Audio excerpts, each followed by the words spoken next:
अगर समय से ध्यान दें, समय रहते उस चीज़ को अगर आप केयर कर लें तो आप अपने बालों को बचा सकते हैं। ये हाइपर एक्टिव हो जाता है ज़्यादा। हाँ जी बिल्कुल, इसके वैल्यूज़ ज़्यादा होने लगते हैं। हाँ, 5th स्टेज तक की काफ़ी हद तक पॉसिबिलिटीज़ होती हैं कि आप उस पर्टिकुलर स्टेज को तो बचा सकते हो। तो ये सारी चीज़ें अगर आप करेक्ट कर लोगे तो काफ़ी हद तक आप इस कंडीशन से बच सकते हो या इस प्रोसेस को डिले कर सकते हो। नमस्कार, स्वागत करता हूं आपका कबीर न्यूज़ में। मैं हूं आपका जितेंद्र कमल। दोस्तों, आपको तो पता ही है कि हमारे व्यक्तित्व में हमारे बालों का कितना बड़ा रोल है। अच्छा, जब अभी बारिश का मौसम चल रहा है, इस मौसम में जब आप नहाते होंगे और शैम्पू करते होंगे बाल में, तो जब 2 या 4 या 10 बाल अगर आपके टूट के हाथ में आ जाते होंगे तो आप कितना असहज महसूस करते होंगे। आप सोचने लगते होंगे कि कहीं मैं गंजा ना हो जाऊं, और गंजेपन को लेके आपने तो सुना ही होगा कि सोसाइटी में हो जाए या शादी ब्याह के फंक्शंस में हो जाए या बर्थडे फंक्शन में हो जाए, नॉर्मल किसी भी पार्टी में या बाहर 4 लोगों के बीच में या चाय पे चर्चा के बीच में गपशप करते हुए लोग कहीं ना कहीं झड़ते हुए बालों से जो व्यक्ति बिल्कुल गंजा हो चुका होता है उस पर कैसे कैसे कमेंट करते हैं। तो इसके कई रीज़न होते हैं। हमारे साथ बात करने के लिए डॉक्टर साहब हैं, हम उनसे पूछेंगे कि वाकई गंजापन कैसे होता है, क्या होता है गंजापन, कैसे हम अपने व्यक्तित्व को निखारने के लिए जो हमारे ये इम्पॉर्टेंट टूल हैं बाल, उनको सेव कर सकते हैं, और बुढ़ापे तक अच्छा दिखने के लिए, सुंदर दिखने के लिए हम इनसे कैसे रोक सकते हैं कि हम भाई गंजे तो ना हो, कम से कम वो लोगों का उपहास के पात्र ना बने। हमारे साथ हैं आज डॉक्टर विशाल जी। विशाल सर, कैसे हैं आप? मैं बढ़िया हूँ, आप बताएं। सर, थोड़ा सा आप अगर परिचय दे देते हैं कि कहाँ से आपने किया है और किस तरह से आप यहाँ प्रैक्टिस कर रहे हैं। होम्योपैथिक क्लिनिक है हमारी यहाँ पे आवास विकास में आपकी। मेरा नाम डॉक्टर विशाल सिंह है। मैंने BHMS लखनऊ से नेशनल मेडिकल कॉलेज से किया हुआ है, और मैं हेयर के केसेस को, बालों के समस्याओं को पिछले लगभग 15-16 साल से देख रहा हूँ। और बालों की एक ऐसी समस्या है जिसमें आज की तारीख में हर शख्स परेशान है। और मैंने BHMS किया, उसके बाद मैंने अपनी प्रैक्टिस भी करी। उसके बाद मैंने डॉक्टर बतराज में अपना clinic, as a clinic head मैंने वहाँ पर अपने आप को रिप्रेजेंट किया, और पिछले लगभग 8-9 साल मैंने डॉक्टर बतराज में अपनी सर्विसेज दी। वहाँ पर मुझे हेयर के, स्किन के, सांस के, कई तरह के इस तरह के क्रॉनिक केसेस जो डिफ़िकल्ट होते हैं लोगों के लिए ट्रीट करना, उसका मैंने बहुत अच्छा एक्सपीरियंस गेन किया वहाँ से। अब बात आती है कि बालों की समस्या। बाल जो हमारे होते हैं बेसिकली मेल्स में और फीमेल्स में अलग अलग कॉजेज़ से बाल गिरते हैं। अच्छा, जो गंजापन होता है मेल्स के कॉजेज़ अलग होते हैं, फीमेल्स के अलग होते हैं? जी, कुछ हद तक दोनों के कॉजेज़ अलग अलग होते हैं।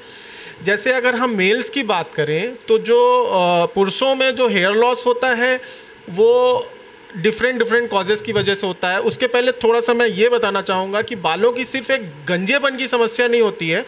बालों में कम से कम कुछ नहीं तो 100-200 तरह की बीमारियां होती हैं बालों के अंदर। हाँ जी बिल्कुल। मैंने एक और सुना, वो दूनी बोल, इसके बाद तो हम लोगों ने कुछ नहीं सुना। देखिए, बेसिकली बालों में जैसे एक होता है कि आपने देखा होगा कि लोगों से ऊपर के बाल चले जाते हैं, साइड के रह जाते हैं, तो वो उसको कहते हैं pattern hair loss, male pattern baldness. फिर उसके बाद एक बीमारी होती है एलोपेशिया एरियाटा। मैं बहुत डीप नहीं जाऊँगा, आपको थोड़ा सा ब्रीफ में चीज़ें बताऊँगा। एलोपेशिया एरियाटा या एलोपेशिया यूनिवर्सलिस या एलोपेशिया टोटलिस, इस तरह की बीमारी में पर्टिकुलर पैच से बाल चला जाता है। जैसे मान लीजिए यहाँ से केवल चला गया, या केवल यहाँ से चला गया, या यहाँ से चला गया, या पूरे सर का बाल चला गया। जैसे आपने देखा है एक में गंजेपन में आपको यहाँ का बाल रह जाता है, बाकी सारे बाल होते हैं।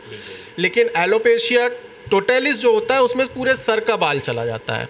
उसके बाद एलोपेशिया यूनिवर्सलिस, जिसमें आपके शरीर में जहाँ जहाँ भी हेयर्स होते हैं सारे बॉडी के हेयर्स चले जाते हैं। ठीक है, इसी तरह से और भी बहुत सारी बालों की समस्या होती है। अभी अगर हम बात करें कि AGA, जैसे मेल पैटर्न बाल्डनेस, इसमें क्या होता है, आपने यूजली जब आप इस बीमारी से सफ़र करते हो, अगर पुरुषों में हम जाएं तो इस बीमारी में सबसे पहले आप फील करते हो कि आपका यहाँ से बाल धीरे धीरे कम होना स्टार्ट होता है, वी शेप आता है। और जो हमारा ये क्राउन, इसको कहते हैं क्राउन एरिया, ये जो क्राउन एरिया या वर्टेक्स एरिया होता है, यहाँ से हमारे बाल धीरे धीरे से पतले होने स्टार्ट हो जाते हैं। यहाँ बहुत से लोगों को देखा है, बिल्कुल, यहाँ से बाल चला गया आपका, यहाँ से लाइन पीछे जाने लगती है। लोग शुरुआत में इसको बहुत कैजुअल लेते हैं, लेकिन इसके पीछे बहुत सारे रीज़न होते हैं। जैसे मेल पैटर्न बाल्डनेस में यूजुअली जो मेन कॉजेज़ होते हैं, हमारी बॉडी में एक मेल हार्मोन होता है टेस्टोस्टेरोन, एक स्ट्रॉन्ग रीज़न वो होता है।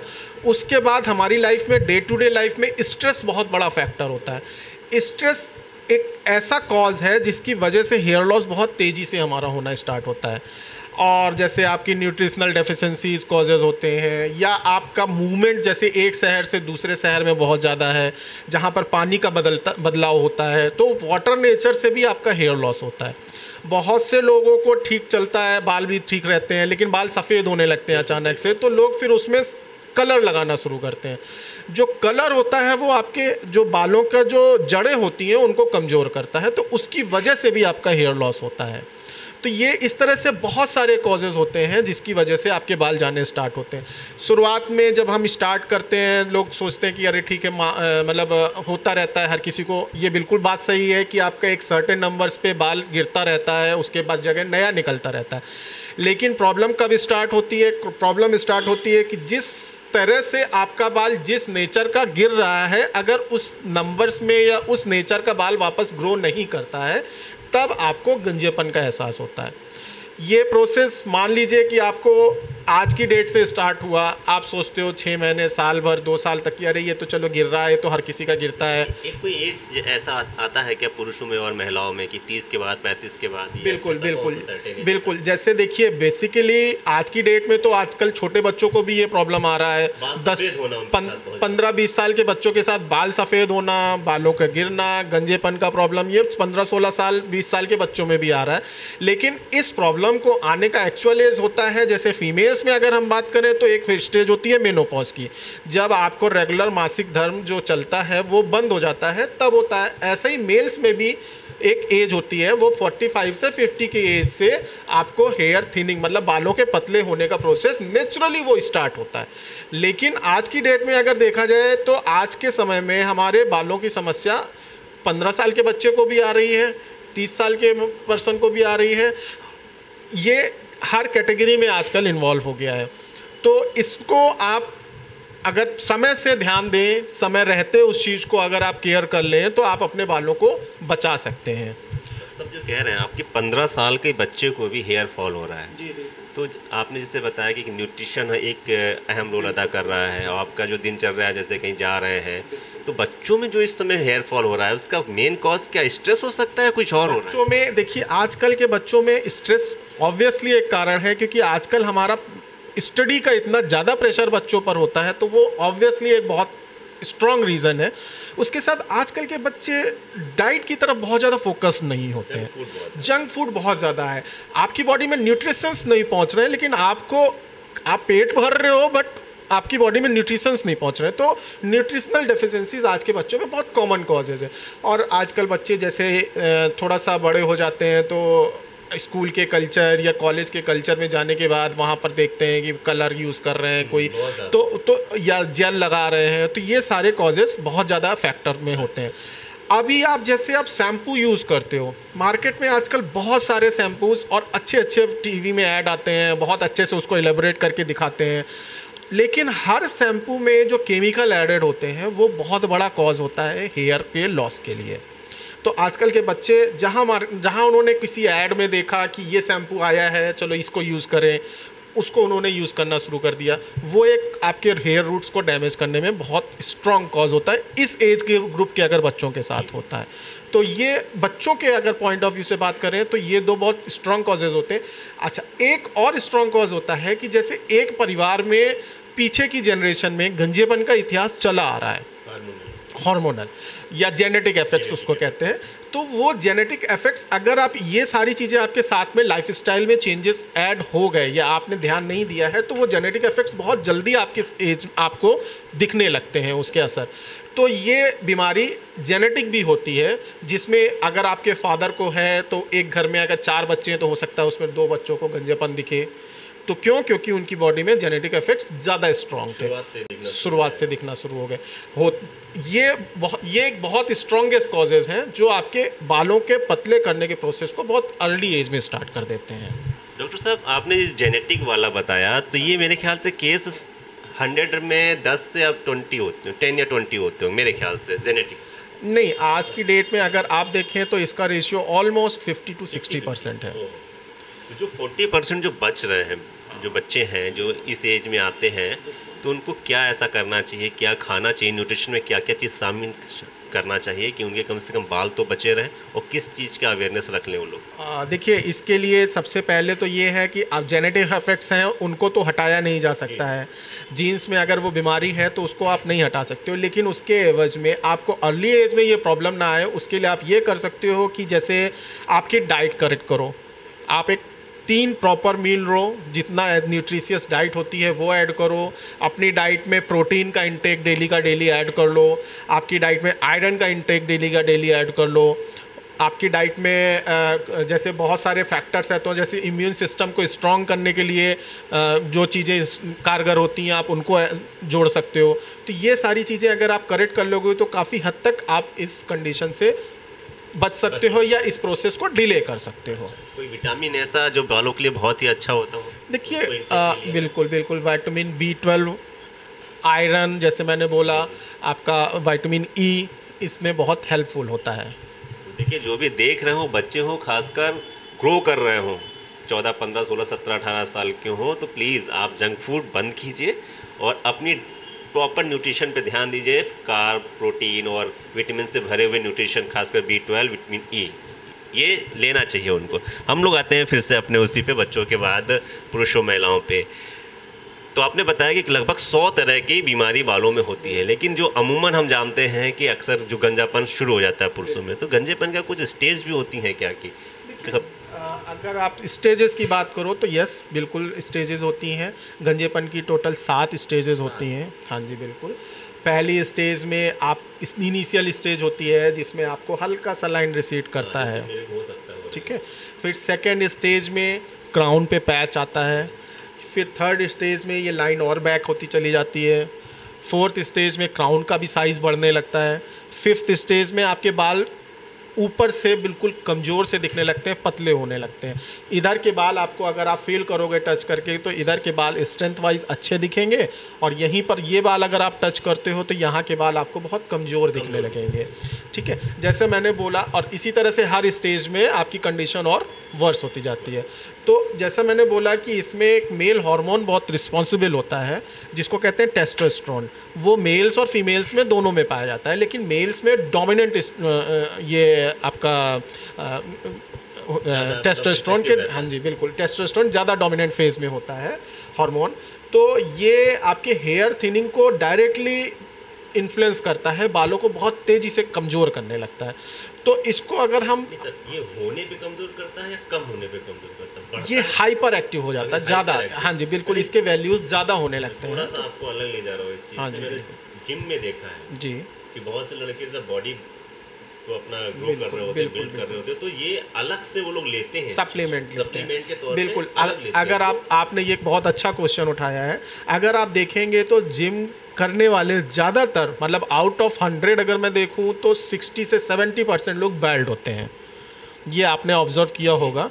वो इसी वजह से, क्योंकि वो एक सप्लीमेंट यूज़ करते हैं और हैवी एक्सरसाइज करने की वजह से उनकी बॉडी में टेस्टोस्टेरोन के वैल्यूज़ बढ़ जाते हैं, लेवल बढ़ जाता है, तो हेयर थिनिंग को वो इन्फ्लुएंस करता है। अच्छा, तभी हमने देखा है कि इस तरह के सारे ज़्यादातर बॉडी बिल्डर देखें, ज़्यादातर आप 70-80% तक भी ले सकते हो उसको, कि आपको बैल्ड मिलेंगे। तो 7 स्टेज आपने बताई, पूरी टोटल 7 हैं। खैर, हम लोगों को तो पहली, दूसरी, तीसरी स्टेज तो शायद ही पता चल पाती हो, पता ही नहीं चलती होगी हम लोगों को। तो किस स्टेज में जाके हम बालों को गिरने से रोक सकते हैं? पहला सवाल सर आपसे ये है। दूसरा, किस स्टेज में ऐसा आ जाएगा कि हमारे बाल रिकवर ही नहीं करेंगे, मतलब गिर चुके होंगे, और कौन सी ऐसी स्टेज होगी जिसमें बाल गिर जाएंगे तो नए बाल आ सकते हैं कम से कम हमारे? देखिए, सबसे आइडियल अगर आपको पता चलता है कि आपके बाल गिर रहे हैं तो सबसे आइडियल स्टेज होती है सेकेंड स्टेज। जब से आप अगर ट्रीटमेंट स्टार्ट करते हो तो वो स्टेज से आपके बाल जितना लॉस हुआ है उसकी रिकवरी काफ़ी हद तक पॉसिबल होती है। बिल्कुल, क्योंकि उस स्टेज में आपका हेयर फॉलिकल डेड नहीं हुआ होता है, उसमें वीक हुआ कंडीशन पे होता है। ठीक है, यही अगर आप फोर्थ या फिफ्थ स्टेज में पहुंचते हो तो आप सपोज कि हमारे सर पे 90% एक्टिव हेयर फॉलिकल्स होते हैं मेडिकल के हिसाब से और 10% डेड फॉलिकल्स होते हैं। आप फोर्थ स्टेज में या थर्ड स्टेज में पहुंचते हो तो आपका ये रेशियो जस्ट रिवर्स होने लगता है, मतलब डेड फॉलिकल्स के नंबर्स बढ़ने लगते हैं और एक्टिव हेयर फॉलिकल्स के नंबर कम होने लगते हैं, और उसमें भी आपके हेयर्स कमज़ोर होने लगते हैं, मतलब पतले होने के प्रोसेस में आते हैं तो वो पतले होने लगते हैं। तो उस प्रोसेस को अगर हम सेकेंड स्टेज से स्टार्ट कर दें और उसको हम केयर करना स्टार्ट करें तो आपका जो थिनिंग, जैसे मैंने एक टर्म यूज़ किया था कि बाल कमज़ोर होने लगते हैं या थिन होने लगते हैं, उसको हम उस स्टेज से कंट्रोल कर सकते हैं। अब आप बात आती है कि किस स्टेज के बाद हमारे बालों की फर्दर रिकवरी नहीं हो सकती। तो जैसे आपने पूछा कि तो वो स्टेज होती है फोर्थ स्टेज। फोर्थ स्टेज में आप जो डेंसिटी या वॉल्यूम मेरे पास ले करके या आप डॉक्टर के पास लेकर जाते हो, उस स्टेज में जो वॉल्यूम होता है वो ऑलमोस्ट आप 30 या 40% फॉलिकल्स, डेड फॉलिकल्स लेकर के आते हो। तो medically it is not possible कि आपके डेड फॉलिकल्स को वापस से अलाइव कर दिया जाए, बट हाँ उस स्टेज में भी पॉसिबिलिटीज़ होती हैं कि अगर आप उस स्टेज में पहुंचते हो डॉक्टर के पास और डॉक्टर की सलाह या डॉक्टर का ट्रीटमेंट फॉलो करते हो तो आपका जो 60% या 50% या 70% एक्टिव हेयर फॉलिकल्स रह जाते हैं उनको आप फिर भी सेव कर सकते हो और उनकी लाइफ साइकिल फ्यूचर के लिए बढ़ा सकते हो। दूसरी और चौथी के बाद बिल्कुल। अगर आप पहुंचते हो 6th या 7th ग्रेड में, 7th ग्रेड का मतलब है कि ऊपर से बाल बिल्कुल ख़त्म हो गया, साइड का बाल रह गया, आपको कुछ भी करने की ज़रूरत नहीं है, आप घर पे रहिए, आराम से स्वस्थ रहिए, ठीक है। और 6th स्टेज में भी ऑलमोस्ट यही कंडीशन होती है, बट हाँ 5th स्टेज तक की काफ़ी हद तक पॉसिबिलिटीज़ होती हैं कि आप उस पर्टिकुलर स्टेज को तो बचा सकते हो। मतलब आपका जैसे सेकेंड स्टेज से स्टार्ट किया तो जो इलाज दिया जाता है वो सेकेंड स्टेज से अगर आपने स्टार्ट किया है तो सेकेंड स्टेज को थर्ड स्टेज में जाने से तो रोका जा सकता है दवाइयों से, और इस प्रोसेस को डिले किया जा सकता है। मतलब मान लीजिए किसी के साथ 10 साल वो कंडीशन बनी रहेगी, किसी के साथ 15 साल बनी रहेगी, किसी के साथ 20 साल बनी रहेगी, अगर आप इस चीज़ को आगे साथ में फॉलो करते रहते हो जो भी एडवाइस होती है। और लेकिन सेकेंड स्टेज को फर्स्ट स्टेज में आप वापस नहीं रिगेन कर सकते हो, ये भी बहुत बड़ा सत्य है। तो इसका मतलब है कि आप जिस स्टेज में भी डॉक्टर के पास इलाज के लिए जाते हो उसको उसी स्टेज में अगर आपने दवाइयाँ कर ली तो आपकी वो स्टेज बचाई जा सकती है। अच्छा, ये चीज़ मेल के साथ ये चीज़ फीमेल के साथ भी होती है, क्योंकि फीमेल में मैंने नहीं देखा है कि उनकी वी लाइन आती हो या आगे के बाल चले गए हों। नहीं, ऐसा नहीं है, फीमेल्स के साथ भी इक्वली प्रॉब्लम आती है। देखिए फीमेल्स के साथ भी जो ये कॉजेज़ हैं वो तो ऑब्वियसली सारे कॉजेज़ उनके साथ भी होते हैं, लेकिन फीमेल्स के साथ एक बहुत बड़ा रीज़न होता है कि हर महीने जो एक मासिक धर्म का इतिहास रहता है उनका, एक एज के बाद से हर महीने ब्लड लॉस होता है, तो उसमें भी बॉडी में न्यूट्रिशनल डेफिशिएंसीज आती हैं, प्लस हार्मोनल इम्बैलेंस। जैसे मैंने बोला कि हार्मोन्स का बहुत बड़ा रोल होता है, तो टेस्टोस्टेरोन के साथ साथ थायराइड डिसऑर्डर्स भी एक बहुत बड़ा रीज़न होता है जिसकी वजह से ये प्रॉब्लम है। या फीमेल्स में जैसे फीमेल हार्मोन्स होते हैं उनकी एबनॉर्मलिटीज़ अगर होने लगती हैं, या फीमेल के केस में अगर हम बात करें कि जैसे आपने एक टर्म यूज़ होता है PCOD, पॉलीसिस्टिक ओवेरियन डिजीज़, मतलब ओवरीज में गांठें बनने लगती हैं, वो भी एक हार्मोनल कॉज की वजह से होता है, तो उसकी वजह से भी हेयर लॉस होता है। ठीक है, तो फीमेल्स के ये सारे कॉजेज़ होते हैं। उसमें फीमेल्स के केस में भी पैटर्न हेयर लॉस होता है, 4 स्टेजेस होती हैं। पहली मतलब आपने यूजली देखा है कि फीमेल्स बीच में पार्टीशन होता है, साइड में ठीक रहता है। तो जब आपके हेयर लॉस इन सारे कॉजेज़ की वजह से अगर इंक्लूड हुआ है तो आपका जो पार्टीशन, जो मांग वाला हिस्सा होता है, वो सिंगल फिंगर से डबल फिंगर, थर्ड फिंगर, इस तरह से वो बढ़ने लगता है। ठीक है, प्लस उनके साथ भी यहाँ से टेम्पोरल से थिनिंग होता है, तो वो थिनिंग ऊपर जाएगा और टेम्पोरल जो ये आपका पार्टीशन वाइडनिंग है वो धीरे धीरे बढ़ता चला जाता है। बड़े बाल होने में दिखता नहीं होगा, दिखता काफ़ी हद तक नहीं दिखता है, लेकिन जब बहुत ज़्यादा बाल्डनेस आने लगती है तो फिर वहाँ से आपकी स्कैल्प की विजिबिलिटी होने लगती है। और फीमेल्स के साथ एक ड्रॉबैक ये रहता है, जैसे आपको मैंने बोला एक टेस्टोस्टेरोन की एक्टिविटीज़ फीमेल्स में यहाँ पर नहीं होती हैं, वो एक केमिकल चेंजेस में DHT में कन्वर्ट होता है, तो उसका इफेक्ट यहाँ नहीं होता, इसलिए यहाँ का बाल रह जाता है। लेकिन फीमेल्स में थोड़ा उनके लिए कह लीजिए एक बहुत बड़ा ड्रॉबैक है कि वो पूरे सर से ही उनका बाल जाने का चांसेस होता है पैटर्न हेयर लॉस में। हाँ जी, रिकवर नहीं। बिल्कुल। तो जैसे मैंने बोला कि गंजेपन का अगर बात करें तो दो तरह का गंजेपन होता है। एक होता है एंड्रोजेनेटिक एलोपेशिया, एक होता है एंड्रोजेनिक एलोपेशिया। जेनेटिक में स्ट्रॉन्गेस्ट कॉज होता है आपका फैमिली हिस्ट्री में अगर है, और जेनिक कॉज में अगर मेल्स में बात करें तो nutritional deficiencies, irregular life style, और फीमेल्स के केस में अगर बात करें तो hormonal imbalance is the biggest reason in genic effects. जब बात कर रहे थे हम एक फ्रेंड से, तो उन्होंने काफ़ी चीज़ें पूछी, तो उन्होंने बताया कि उनकी अभी वाइफ है और अभी प्रेग्नेंट थी वो। अभी 2-3 महीने ही हुए हैं उनकी वाइफ को डिलीवरी का।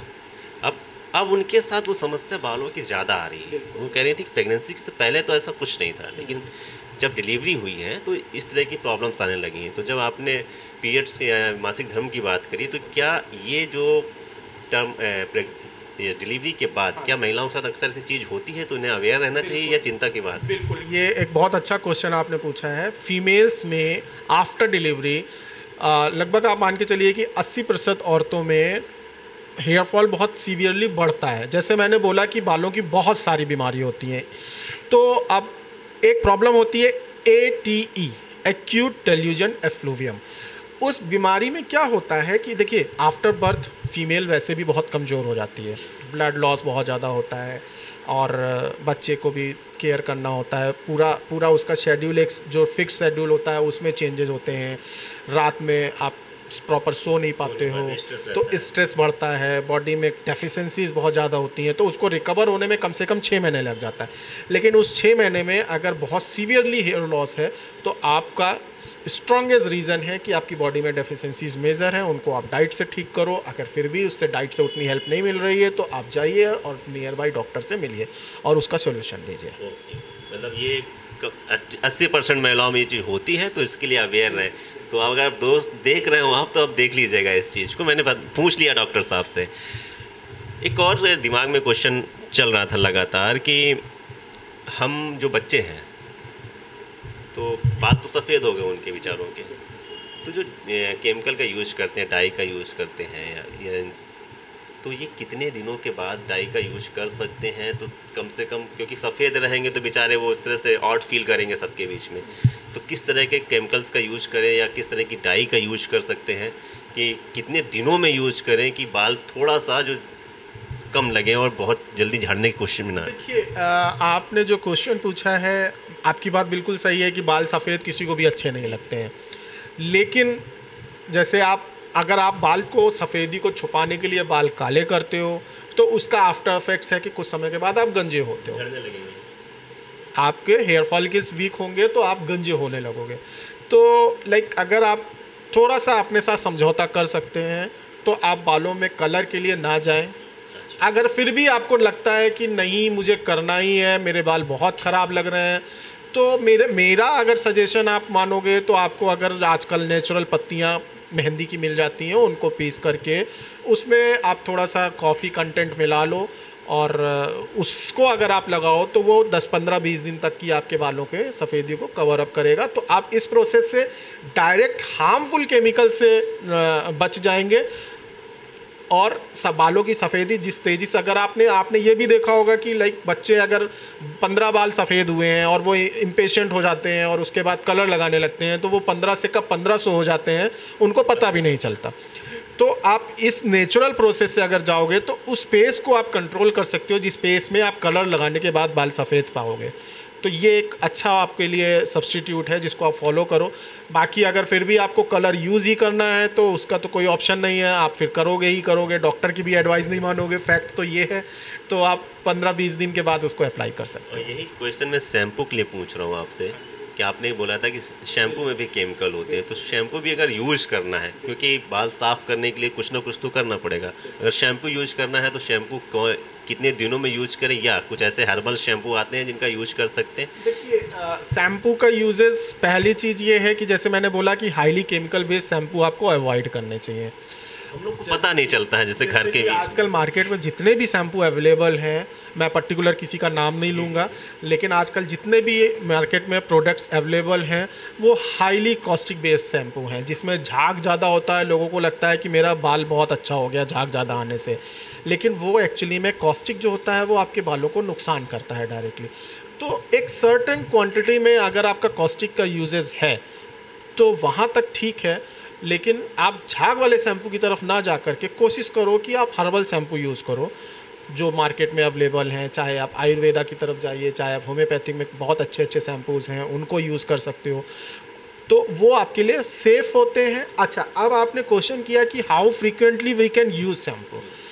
ये डिपेंड करता है कि आपके स्कैल्प का नेचर कैसा है। आपने देखा होगा किसी किसी का स्कैल्प बहुत ऑयली होता है, आपने सुबह शैम्पू किए, शाम तक ऑयल आ जाता है बालों में, तो इस तरह की कंडीशन में आपको डेली शैम्पू की ज़रूरत पड़ती है। क्या है, मैं अगर करूँगा तो दोपहर में एकदम ड्राई हो जाती है। हाँ बिल्कुल, किसी किसी की स्किन बहुत ड्राई होती है, उस कंडीशन में आपको अल्टरनेट डेज या 1-2 दिन के गैप में शैम्पू करना चाहिए। अगर किसी को डैंड्रफ है तो आपको हफ्ते में 3 बार शैम्पू करना चाहिए। जैसे महिलाएं करती हैं लगभग अपने रूटीन में कि वो रेगुलर नहीं करती। हाँ जी, आपने ज़्यादातर देखा होगा कि महिलाएं जो करती हैं वो हफ्ते में 1 बार शैम्पू करती हैं। वो जिस दिन छुट्टी हुई या जिस दिन सब लोग फ्री हुए उस दिन वो प्रेफर करती हैं, जबकि ऐसा नहीं होना चाहिए। आपको 1 से 2 दिन के गैप में शैम्पू ज़रूर करना चाहिए, क्योंकि आप दिन भर जैसे आप बाहर रहते हो या घर के अंदर भी हो, शैम्पू किया आपने, उसके बाद भी आपको एटमॉस्फेरिक डस्ट या डैंड्रफ, ये सारे कॉजेज़ जो अगर आपके स्कैल्प में आ गए तो वो भी एक बाल गिराने का बहुत बड़ा कारण होता है। बाल उलझ ज़्यादा जाते हैं गंदे होने पर, जब आप शैम्पू करने जाओगे तो वो फिर उलझने की वजह से भी ज़्यादा टूटेगा। तो सबसे अच्छा तरीका ये है कि आप 1 या 2 दिन के गैप में आप शैम्पू ज़रूर करिए, लेकिन आपको ये बहुत ज़्यादा ज़रूरी है ध्यान रखना कि आपको किस नेचर का शैम्पू आपकी स्किन के लिए रिक्वायर्ड है। या आप किसी स्पेशलिस्ट के पास जा कर के सजेशन ले सकते हो, उनसे कंसल्ट करके एडवाइस ले सकते हो उनसे। इसी बीच में क्वेश्चन और आया सर दिमाग में कि अब तो महिलाएं जैसे अपना वॉश करके आती हैं, ड्रायर लेती हैं, सुखाना शुरू करें, क्या ये इफेक्ट सही है क्या गलत है? नहीं, बिल्कुल भी नहीं। आपका जैसे आप ड्रायर यूज़ करते हो, ड्रायर से आपके हेयर रूट्स डैमेज होते हैं, उसकी वजह से बालों में रूखापन आता है, वो मॉइस्चर को बिल्कुल ख़त्म कर देता है। तो जब आपके बालों में रूखापन आएगा तो उसकी वजह से भी आपको हेयर लॉस की समस्या हो सकती है। अब आते हैं कुछ एक बहुत इम्पॉर्टेंट क्वेश्चन है कि जब बाल चले जाते हैं, खासकर अब तो जो यंग लड़के हैं 24, 25, 26 साल के, वो क्या हेयर ट्रांसप्लांट होता है, ये कहाँ तक कारगर है और क्या वाकई ये कंप्लीट सोल्यूशन है? देखिए, आपको ऑब्वियसली ये कंप्लीट सॉल्यूशन तो नहीं है। रीज़न क्या होता है इसके पीछे कि जैसे आपने हेयर ट्रांसप्लांट करवा लिया, हेयर ट्रांसप्लांट करवाने का मतलब ये होता है कि जहाँ से आपका बाल चला गया आपने वहीं पर हेयर ट्रांसप्लांट कराएगा। डॉक्टर सिर्फ उसी एरिया को लेकिन जो आपके एग्जिस्टिंग हेयर्स हैं, सपोज़ आपने इस एरिया पे करा लिया और यहाँ का बाल छोड़ दिया, तो जैसे आपका बाल यहाँ का गया है तो मानी हुई बात है कि वहाँ से भी बाल चला जाएगा आपका, ठीक है।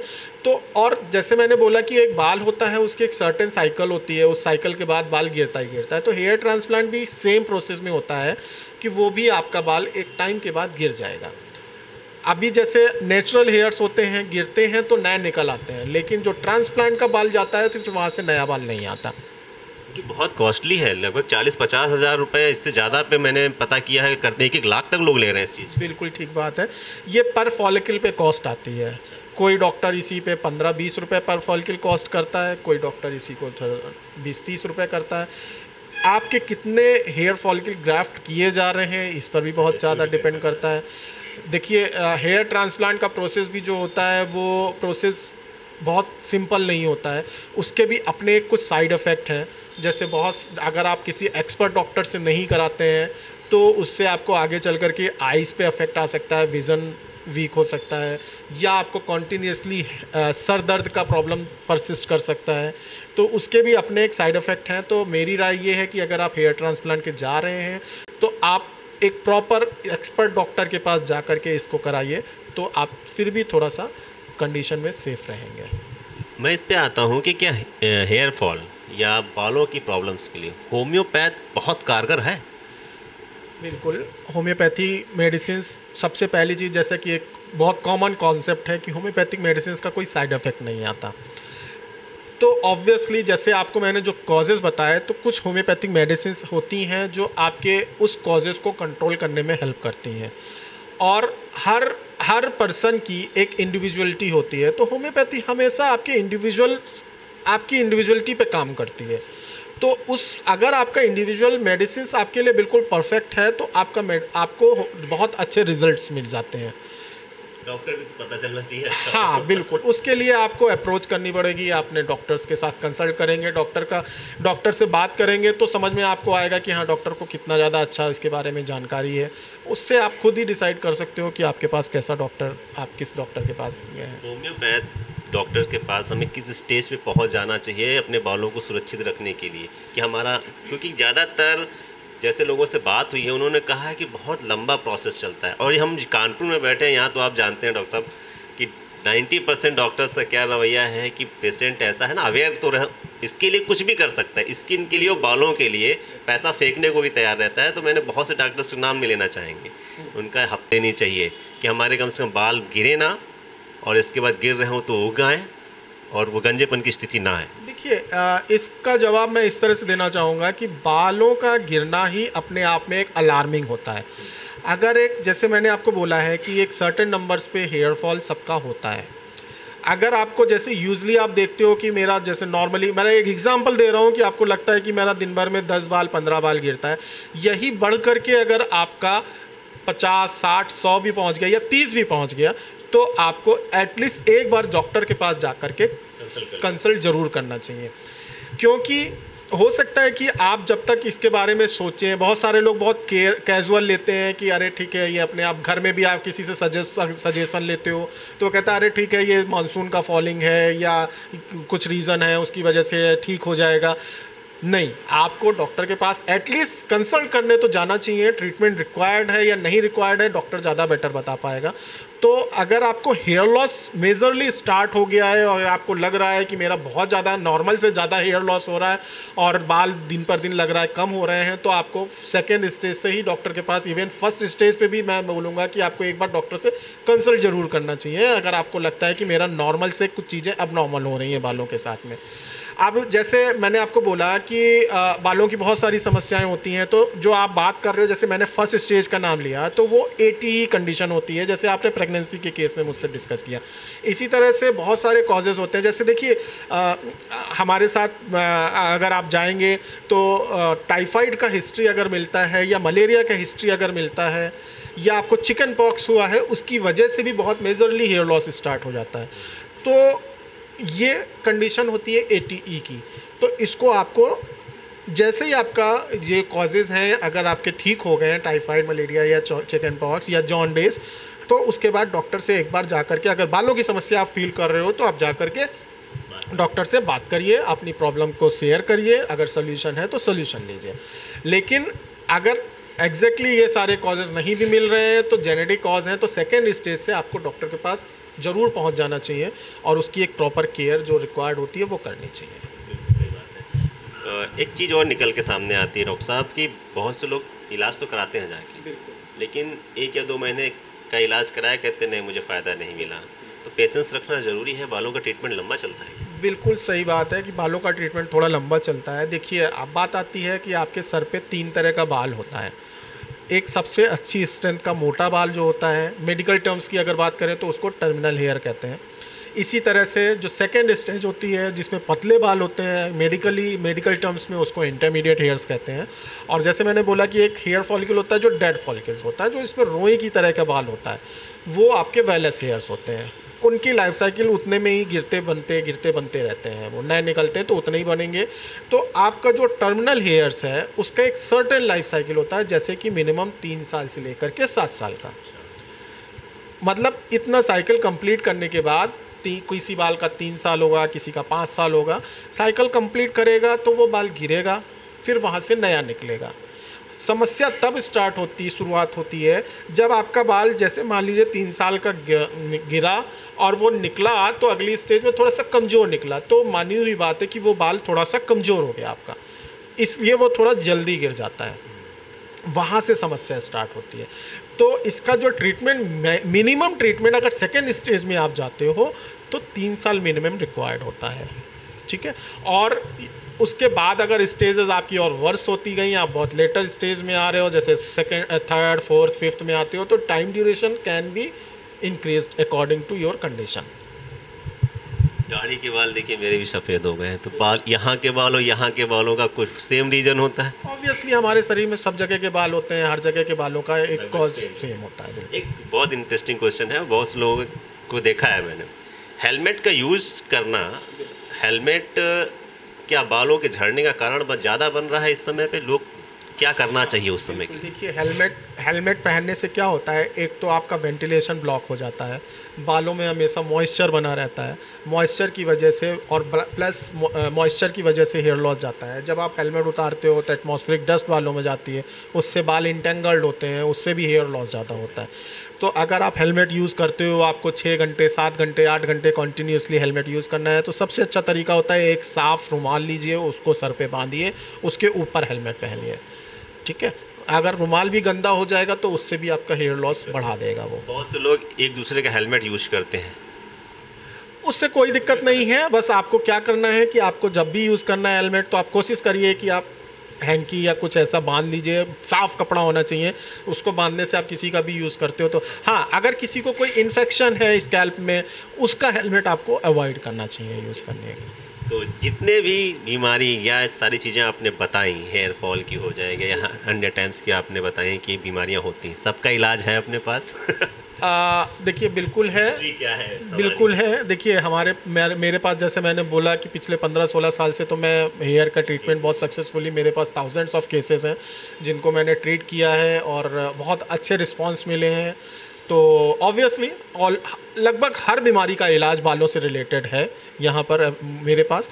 आप चाहें तो एक बार मुझसे कंसल्ट कर सकते हैं, आपके कोई फ्रेंड्स हों आप उनको शेयर कर सकते हो, आप उनको मेरे लिए रिकमेंड कर सकते हो। अगर उनको लगता है कि अगर वो मेरी प्रॉपर एडवाइस फॉलो करते हैं या मुझसे जो भी आपको टाइम टू टाइम मैं आपको कंसल्ट करूँगा, सोल्यूशन प्रोवाइड करूँगा, अगर आप उसको फॉलो करते हो तो डेफिनेटली आपके बालों को बचाया जा सकता है। बालों को बचाया सकता है और आपको गंजापन होने से भी बचाया जा सकता है। आप थे डॉक्टर विशाल जी हमारे साथ और बहुत ही इम्पोर्टेंट जानकारियाँ हमारे साथ उन्होंने साझा करी हैं। हमने लगभग हर मुद्दे पे बात करने की कोशिश की है, बच्चों पे भी, महिलाओं पे भी और पुरुषों पे भी गंजेपन पे बात करी है। सर के पास लगभग हर प्रॉब्लम का सॉल्यूशन भी है। क्लिनिक का एड्रेस हमारा कहाँ पे है? ये आपका केशवपुरम कल्याणपुर में M31 Balaji apartment, shop number 2021 और डॉक्टर विशाल सिंह नाम है मेरा। और मेरे क्लिनिक का जो नाम है that is new reliable multi speciality homeopathic clinic, जिसमें हम आपको मल्टी सॉल्यूशन प्रोवाइड कराते हैं along with hairs, skin, other elements का भी सॉल्यूशन प्रोवाइड कराते हैं। और अगर आप आएंगे तो बहुत अच्छा लगेगा। मैंने आपके लोगों से सुना भी है, आप स्किन का भी बहुत अच्छा इलाज करते हैं। उस पर भी हम नेक्स्ट टाइम बात करेंगे इन सब चीज़ों को लेके। तो सर आपने सुना, बालों के रिलेटिव जितनी जानकारी थी हम लोगों ने आप तक पहुंचाने की कोशिश की। और भी अगर आपको इसके अलावा स्किन से रिलेटिव भी कोई बात करनी है बालों के लेके, अभी जब आप वीडियो देख रहे हो तो अगर आपको कोई भी डाउट हो या कोई अलग तरह की कोई समस्या आपको लगती हो तो आप ज़रूर बताएं।